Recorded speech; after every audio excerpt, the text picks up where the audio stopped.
We are back with another episode of the Kyle Lanslone Show, and I am very happy today to have, I believe, the first guest I ever had on this show returning.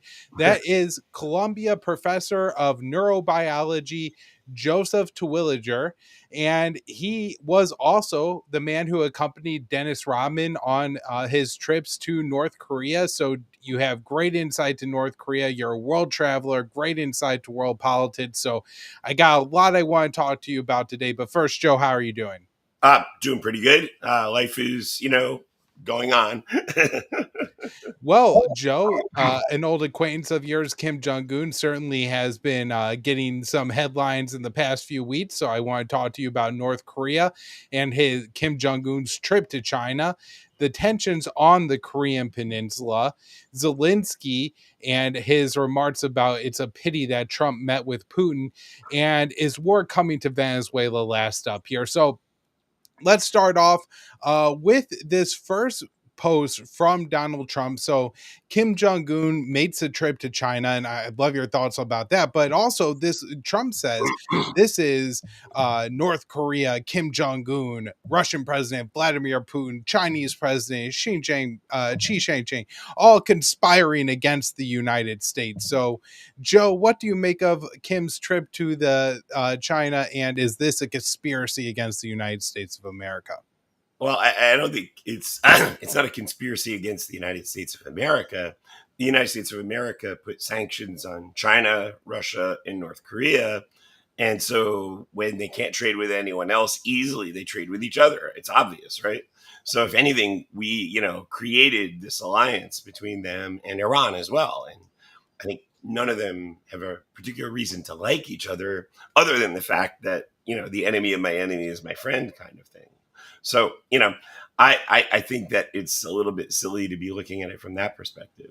From the North Korean perspective, it's sort of like, well, we weren't allowed to trade with anyone. Now, finally, Russia's helping us out with sanctions and with other stuff. So why wouldn't we want to have a good relationship with them, right?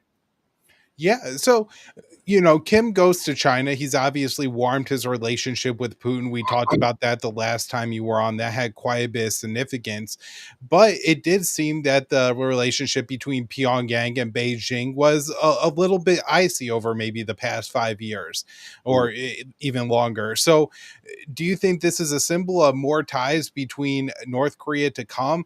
Certainly, people kind of forget a lot of the focus with on Russia is in the country's west, but the far east of Russia has borders with North Korea. And while the U.S. military buildup in the Indo-Pacific is purported to be aimed at China, this certainly makes the North Koreans and the Russians a little bit edgy too. So is this the building blocks of more of a trilateral relationship here in East Asia, or is this just maybe a commemorative thing that Kim was doing to appease Xi on the 80th anniversary of the end of World War II?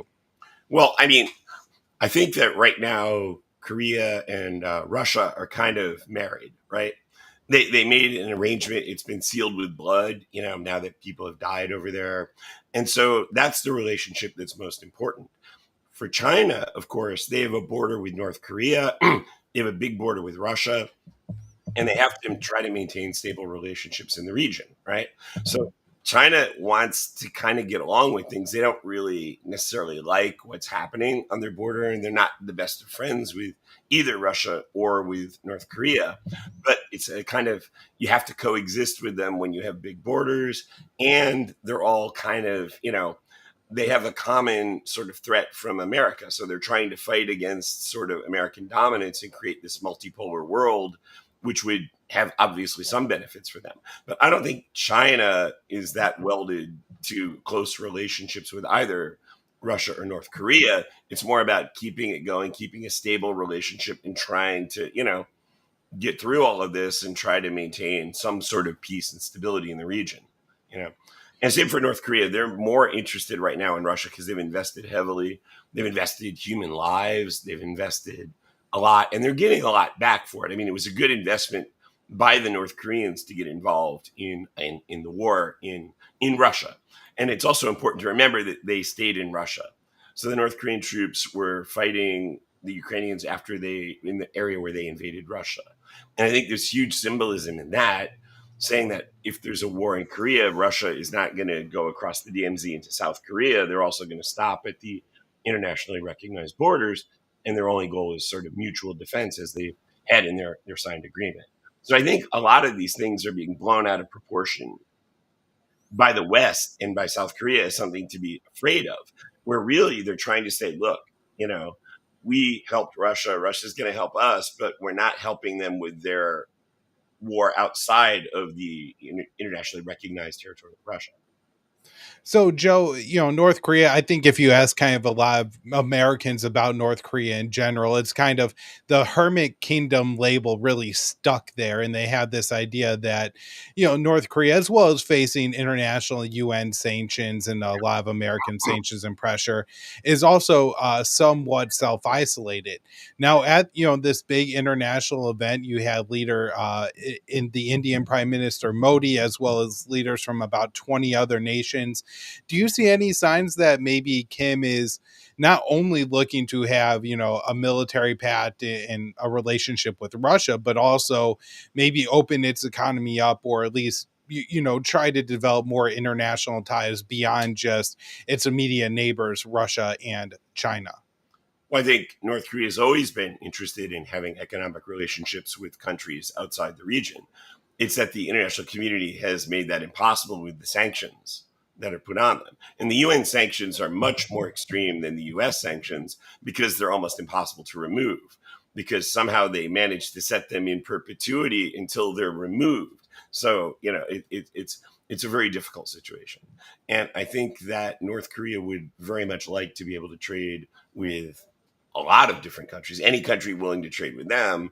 It's just that they're not allowed to by the system because of the nuclear tests and the reaction to it many years ago. And I think maybe, Kim Jong-un starting to go out to some of these events is an indication that they're getting past COVID and they're trying to re-engage on a larger level. Now that they've shown that they're not a minor player, but they're actually kind of important after what they contributed to Russia's, defense in the area around Ukraine. Absolutely. So, Joe, before we kind of move on to what's happening on the Korean Peninsula, I know you're around the world. You know a lot of people internationally, and there was also an event at, I believe this was the Shanghai Cooperation Organization. This was like the sister event to the actual military parade and the celebration. And Modi attended that with Putin and Xi, and that drew a big reaction from Donald Trump, saying, looks like we've lost India to the deepest, darkest China. May they have a long and prosperous future together. And so, just I guess from your observation, you talk about what you think U.S. geopolitics and world order and stuff like that too, but just your observations from traveling around the world, is there now maybe a large enough block of countries that really are happy with doing business outside of the U.S. world order, and we're kind of seeing the end, at least of the U.S. hegemony when it comes to, we are able to brutalize and impoverish the North Koreans and the Syrians and the Venezuelans and the Cubans with our embargoes, with our bullying at the United Nations. But that seems to be increasingly fading. Is that your sense as you travel the world, or maybe is this just a little bit of show from some world leaders at a big Chinese event? Well, I mean, we can see that in North Korea, for example, the sanctions are nowhere near what they were before because of Russia, right? Because they made this deal and that's opening the doors. They're starting to get energy and other stuff, and the economy's taking off a little bit. Iran is also pretty isolated from a lot of the effects of sanctions. That doesn't mean they don't want the sanctions removed, because of course they do, because everybody would like to trade with the West if they can, right? That's where the money is. But yes, most of the world is still trading with Russia, for example, right? It's only Western Europe, US, South Korea, Japan, Australia, which in the US media is referred to as the whole world, that's actually, really involved in the sanctions on Russia, for example. So I think that, yes, it's obvious that our sanctions are less powerful than they used to be. And that's partially because if you sanction everyone, you sanction no one. and that creates these other trading blocks. So I do think that the ability of us to exert power through sanctions is really waning severely. Yeah, no, and I think that's a really brilliant line that I think I might steal for myself, Joe. That if you sanction everyone, you sanction no one, because that certainly seems to be the effect that they're having right now. Now, next up, I want to ask you really about the developments on the Korean Peninsula over the past summer. I think I'll start with two major quotes and statements from Kim Yo Jong, the sister of North Korean Supreme Leader Kim Jong-un, when she said that North Korea was no longer interested in engaging in with South Korea. And, she had multiple reasons for this, some South Korean actions. But I think the most important point she made in that statement was that South Korea is subservient to the United States. So whatever deal we were even to try to make with the South Koreans, unless it has Washington's approval, it's rather meaningless. And then she came out and said, "We are willing to talk with the Americans. I recognize that my brother has a good relationship Mhm. with Donald Trump. This is important. This is, something meaningful. However, we won't engage with the Americans unless they drop the demand for denuclearization up front." So that happens. Then we have an increase in tensions, although it seems to be about the annual level where the Americans and the South Koreans are undergoing their large scale war games. I think they call it Freedom Shield war games, tens of thousands of troops engaging in live fire drills. The North Koreans view this as an attempt to, or even maybe a preparation, like a cover for an invasion of North Korea. We had an incident where some North Korean troops are a report by the South Koreans to have crossed the border. The North Koreans said they informed the Americans they would be working on the border outpost there, and they should have known. But the South Korean forces opened fire on the North Koreans. The North Koreans, are warning, and they have their, typical inflammatory rhetoric saying that we're on the brink of an all-out conflict between the two sides here. So, Joe, I guess let's start with the statements from North Korea. Do you think that the North Koreans are being like just very upfront, or is this maybe a game they're trying to play? Well, I mean, it's actually very significant to understand that last year, Kim Jong un made the statement that we're no longer interested in unification, right? So this is a Yep. big deal. It means that in the Constitution of North Korea before, it said they were the legitimate government of all Korea and they advocated reunification by force. And that was an excuse used by the West and by a lot of the hawks in South Korea to believe that they had to prepare for an invasion, that North Korea was going to invade. And they said, well, we have to believe them. It's in their constitution. Now it's removed. And they changed the lyrics to songs like the national anthem to remove any mention of the entire length of the Korean peninsula or of unification. So this is a massive cultural change. They blew up the arch of unification in North Korea. And basically, they've decided, kind of the quiet part out loud that we've all known for years, that they're not at all interested in being the same country again. And part of the reason is that for South Koreans, the idea of unification means absorption. It means East Germany becoming part of West Germany, not an actual equal unification. And so it's completely logical that they want to do this. Now, it's been that way in fact, de facto for probably 30 years, but now they're making it explicit. So the South Koreans are now saying, oh God, they don't want us anymore. Now it's dangerous. They're going to nuke us. And I'm like, it's ridiculous, right? They don't want to invade South Korea because they don't even want their people listening to South Korean music, right? They surely aren't interested in having their people talk to South Koreans, right? So to me, this is a prelude to something that could lead to a real peace, because you can get something like you had in Eastern Europe during the Cold War, where nobody was really afraid that, there was going to be a war in Germany, right? Between East and West Germany. It was kind of stable. Nobody really liked that the other side was there, but it wasn't dangerous, right? To the level that Korea was. So there's a potential here to have a situation that's very similar to that, where you end up with something where there's an actual manageable peace along the border if South Korea could say, okay, we don't want unification either. Now, to be fair, Lee Jae-myung, the new president in South Korea, his Ministry of Unification is talking about changing its name to the Ministry of Inter-Korean Relations or Korean Peninsula Relations. Mhm. And is a step in that direction. So, and I think that the new president obviously wants to have a better relationship with North Korea, and he wants peace on the peninsula, as a lot of these progressive regimes in South Korea do. So I think that rather than this really being a source of tension, it's a potential for some sort of a relaxation if both sides can accept a reality where unification isn't the stated objective. Now, part of the problem with this is that for overseas Koreans, like Korean Americans, all they care about is unification.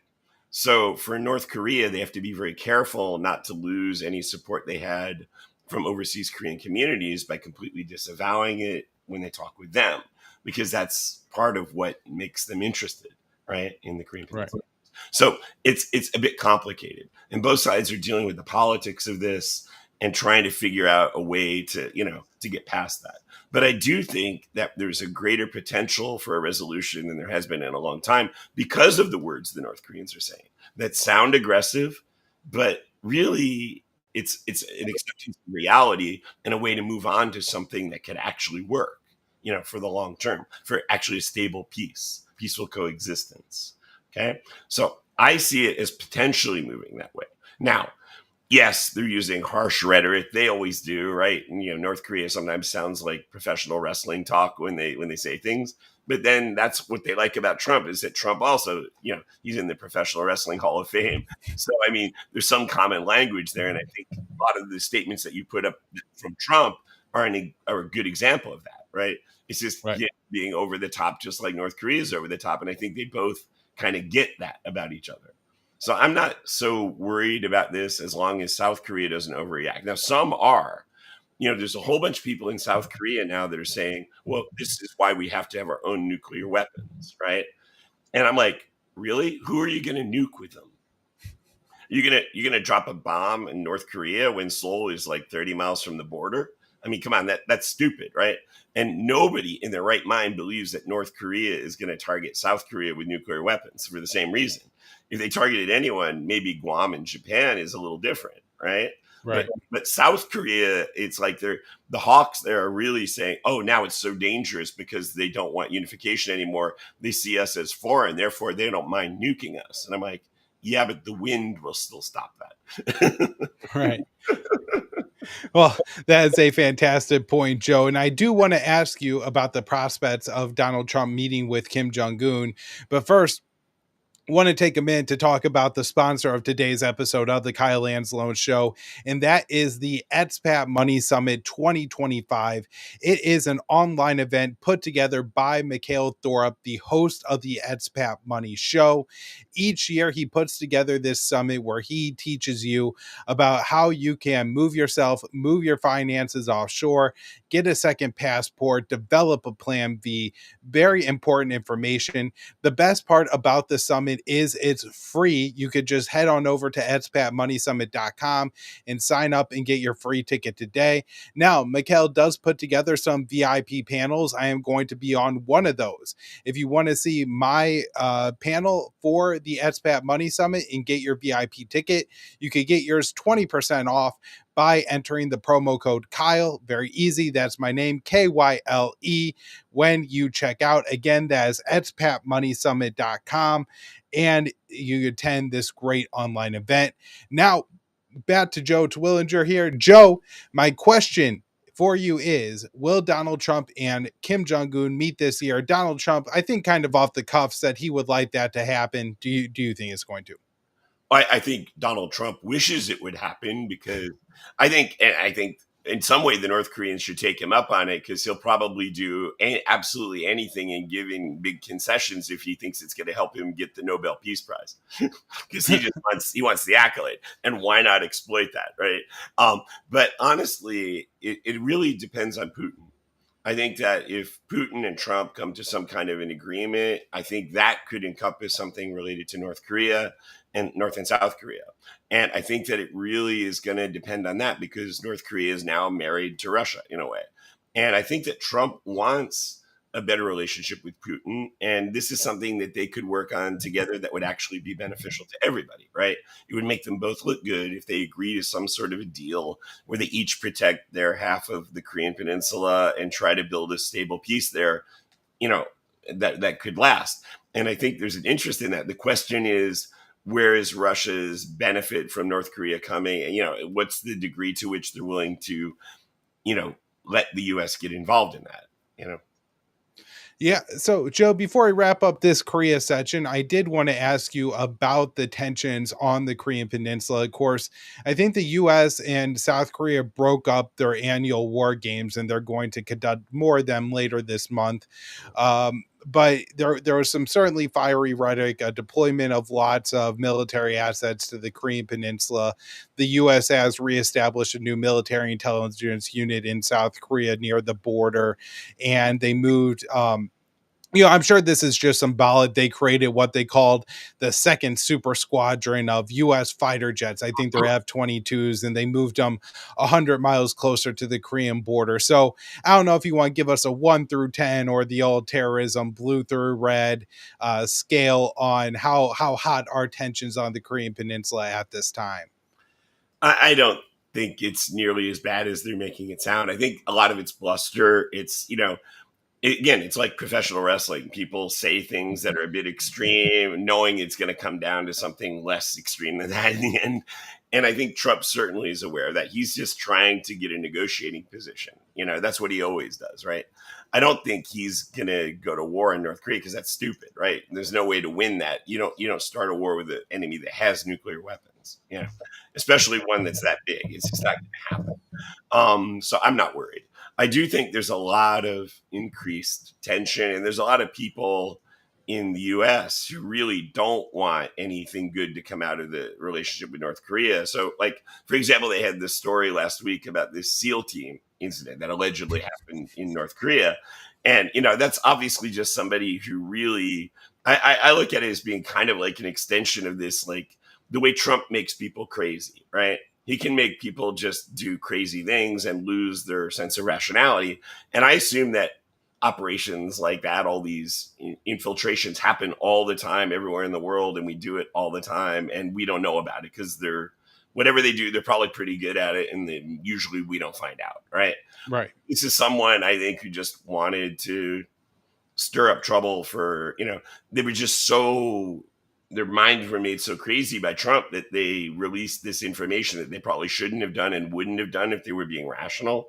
And that's why it's out in the news. But I think that it's kind of a nothing burger because it probably does happen all the time and nothing came of it, Yeah. So like this sort of stuff happens all the time, And I think it's the same with all the tensions that are building up and everything else. It's kind of like, this is what Trump does. He's going to Trump, he's going to make everything into a big, high tense situation and try to come in and make it go away overnight. And then they'll be hugging and kissing again. It's like, it's what he does. You can't take him very seriously when he talks like that. And if you do, you'd make yourself crazy. Well, yeah, he does certainly make people crazy. Yeah. Now, I got this clip of Zelensky that I want to play for you, Joe. While everybody is watching this clip, share the show. We have 600 people watching live right now, most of y'all on X. If you want to head on over to the YouTube channel, you could subscribe to the show, leave a comment, let us know what you think. Chris, let's play this clip of Zelensky talking about the Trump-Putin summit in Alaska. What did you think when you saw that and you saw the red carpet and you saw Putin arrive to talk about your country?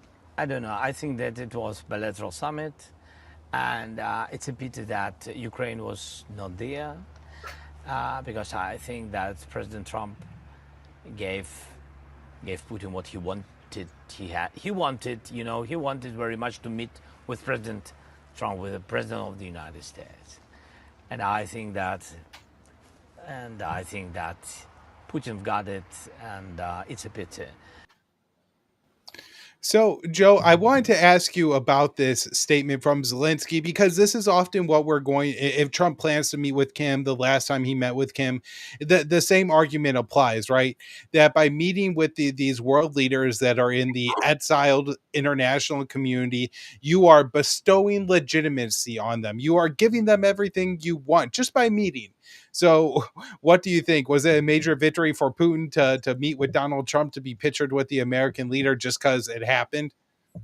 Look, you can't change anything if you don't talk to people, right?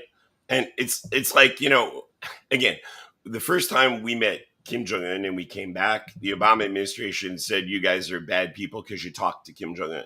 Trump called Dennis to Trump Tower and said, "This is wonderful. Anything you do to talk to people is better than shooting at them," right? And you can't make a deal if you don't talk to people. So it's absolutely ridiculous to suggest that it's bad to talk to Putin. In fact, they should be talking more. We need embassies in the countries we don't get along with that are more active than the ones we have in Canada, right? And it's a huge embassy in Canada. And we have nobody in Tehran. And in Moscow these days, it's nothing like what it used to be. And we need to get that back up because if you don't talk, you can't solve a problem. Okay? Now, we all know how the Ukraine war is going to end, right? People don't want to admit it, they don't want to talk about it, but we all understand that Ukraine's going to lose a bit of territory and there's going to be, it's inevitable, right? Because Russia's not going to stop until they have the territory they want. And that's just what's going to happen, whether or not you like it. And the question is, how many more people die before they accept this reality? And that's what Zelensky is fighting against, of course, because his political career depends on staying in power, and that depends on the war continuing, right? So I think that he personally has a lot to lose from Trump meeting Putin. But I mean, Trump meeting Putin is just it's like, this is reality. You got to talk to Putin. You got to deal with him, and you got to do something to improve our relationship with him if we're going to get anywhere in terms of solving things like Korea or the situations with Iran or other parts of the world. You got to soften these relationships and get people talking again. So talking is a win for everybody, maybe except Zelensky. Yeah, that certainly does seem to be the case, Joe. Now, before we wrap up here today, I know your world travels have taken you towards Venezuela. And on the show, I have been very concerned since the start of the Trump administration, but really increasingly over the summer, that they are looking to conduct a Noriega style regime change operation against Maduro. And absurd as that sounded the first time I said it, Axios reported a White House official has actually told them that they are considering Noriega 2.0 in Venezuela. And this is what our Secretary of State, Marco Rubio, had to say about the situation last week. The days of acting with impunity and having an engine shot down or a couple drugs grabbed off a boat, those days are over. Now we are going to wage combat against drug cartels that are flooding American streets and killing Americans. Will you take up the legal authority for this strike? The legal authority? Yeah. Well, look, again, I'm not going to answer for the White House counsel. Suffice it to say that all of those steps were taken in advance. The president has designated these as terrorist organizations, which is what they are. When you flood American streets with drugs, you are terrorizing America, and that's going to end. Will you act on The United States, the president's top obligation is to secure the national interest and the national security of our people. I know of no president that means that more than this one, our president now, President Trump. And so, but I'm not going to speculate about what might come down the road. Let's get in the air, guys.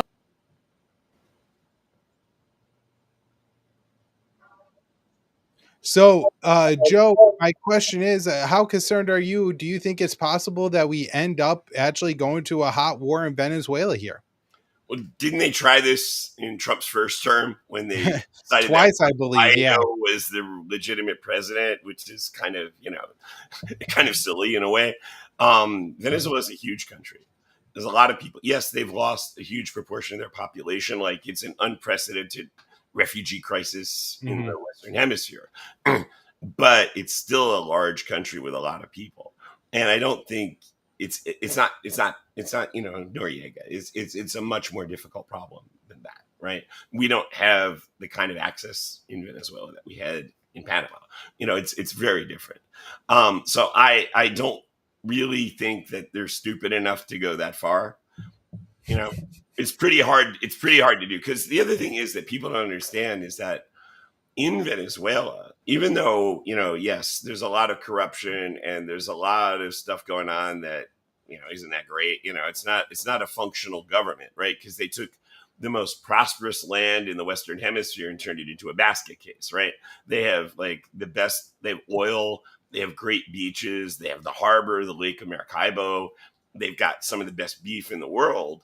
And it just, it turned into a complete disaster, right? So it's not a good system, but a lot of the people there are really, really poor. And like the community where we work, we've had an ongoing study in Venezuela for the last 30 years looking at health of this one indigenous community. And that community supports the government. Why? Not because the government's helping them, but because their government's hurting the rich people more. And so that's kind of the thing you got to remember, is that most of the people in Venezuela, especially now, are poor because rich people left. And the poor people are not so anti-government as you might think. And so I think it's going to be pretty hard to do. And that's what they found when they tried to organize protests to get rid of him the last time, right? Yeah. And my understanding, Joe, is that Venezuela is actually a somewhat well-armed society. Yeah. And the poor of that country include a lot of young men. And apparently Maduro is mobilizing the militia. And he's talking about 4.5 people already under arms with the ability to go to 8 million people. I mean, that is a massive, massive, massive force. And certainly, the US will be able to put attack submarines and guided missile destroyers in the Caribbean and just barrage the society, but that's not necessarily going to dislodge Maduro or the communists from power. In fact, it may create a rally around the flag effect and, embolden Maduro even more. I mean, from your experience there, has the U.S. pressure, the U.S. regime changes, whether against Maduro or Hugo Chavez under George W. Bush, has any of that weakened the communist grasp on power there, threatened their rule in any significant form? Not from anything I've seen. I mean, the thing is that, again, they have support from the poor people. And, that's the only ones that are left, right? Because most of the rich people got out during the refugee crisis. And I have a lot of friends in Venezuela, and I feel really bad for them because it is such a completely dysfunctional society at the moment, partly because of our doing and partly because of their own internal, just, the silliness of some aspects of the way the system works. There's so much corruption. But I really just, I don't see the public turning on him. Yeah. It's like the Battle of Britain, right? Hitler wanted to demoralize Germany. Instead, he made them rally around them, right? When Germany invaded Russia, they all rallied around Stalin, who'd been torturing them earlier. I mean, this is how human beings are, right? The enemy abroad is always worse than the enemy at home. And one of the big things I've noticed about like American foreign policy is that we used to be pretty good at least giving lip service to trying to win hearts and minds of people around the world. We had all the, Voice of America, Radio Free Europe, and other things where we tried to really change the way people in other regimes saw America. Well, we really are terrible at that now compared to what we used to be. So, like, I mean, I look at Iran, for example. I've been to Iran for work as well. And in Iran, I would walk down the street and people come up to me, they go, "Where are you from?" And I'm like, what do I say? I said, "I'm American." They go, "Oh, we love America. My cousin's in San Francisco, and it's a wonderful country." And I'm like, how do we not rally hearts and minds in a place that likes us? Where the people like us. Right. In Venezuela, they used to love us, right? Right. I mean, it was never a problem, but we've just started to become so bad at that, relying on force for everything and forgetting that the number one strength of America is soft power.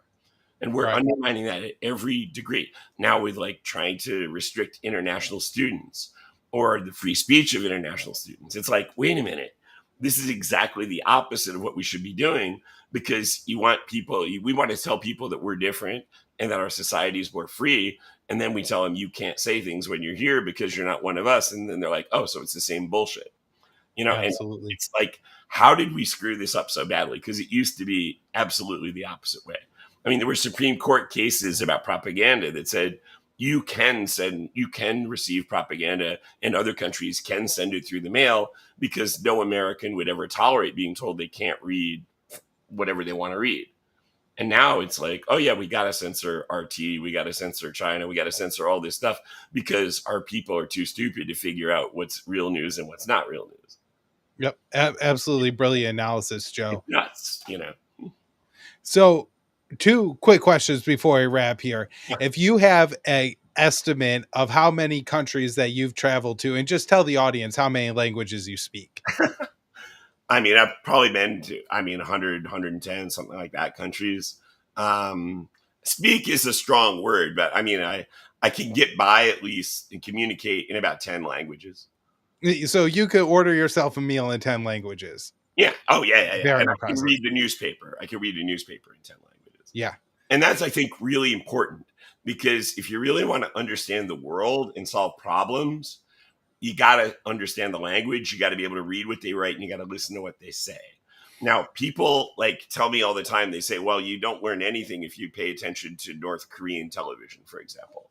And I tell you, I learn more from watching that. I often have the live stream on or the tape delayed live stream on my window while I'm working in the background because there's so many things you learn because anything that's on TV may be propaganda, but it has to at least be consistent with reality. Otherwise, your people won't. They'll be like, that's ridiculous, right? So you learn a lot about what's going on by paying attention to it, you know? And now with Google Translate, anyone can do that. There's no excuse to rely on, to not pay attention to what even foreign government sources say. Because even if you want to say, well, that's all propaganda, at least you're listening to what they want you to believe they believe. And that's important if you want to make a deal. You got to understand what the other guy thinks and put yourself in his shoes. And, you know, you got to have empathy and understanding for what's going on. And the best way to do that in my era was to learn the language and try to study it. Today, you can simply use Google Translate and speak 150 languages and read anything you want. So do it. And don't rely on the New York Times, you know. I would put North Korean state media on the top of the list. The statements are absolutely hilarious much of the time. And sometimes I think intentionally so. It's not just all communist propaganda. There is some, I think, intentional humor in all of it. Joe, thank you so much for your time today. Like what Trump does. That's the thing. It's the same. Trump does the same thing for the same reasons. Yeah. Joe, thank you so much for your time today. I'll have you back on the show again. Certainly anytime we have major North Korea news, I always love your take. You have such great insight on the situation in Pyongyang, certainly better than most other people from the U.S. So I appreciate your time today, and we'll do it again soon. Well, thank you so much. It's a pleasure.